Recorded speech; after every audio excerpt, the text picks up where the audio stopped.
তিন জিনিসের দিকে তাকালেই সওয়াব। কয় জিনিস? জোরে বলেন।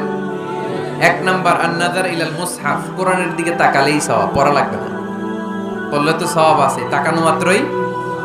দুই নাম্বার আন-নাযার ইলা ওয়াজহিল ওয়ালিদাইন, মা বাবার চেহারা, মা বাবার খেদমত করলে তো সওয়াব আছেই, টাকা দিলে তো সওয়াব আছেই, কিন্তু মা বাবার চেহারার নজরের দিকে যদি রহমতের নজরে একবার তাকান, একটা কবুল হজ করলে যেই সওয়াব, ওই সওয়াব আমল নামাই দিবে কে? মা বাবা এমন জিনিস আমরা চিনলাম না।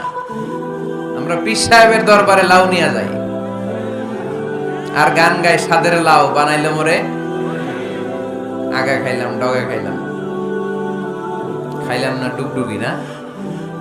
তো কই লাউ নিয়ে যান আপনি, কই হাদিয়া নিয়ে যান? আসল পীর সাহেব তো আপনার ঘরে। আপনার আব্বা সবচেয়ে বড় পীর সাহেব, আপনার আম্মা জান আপনার জন্য সবচেয়ে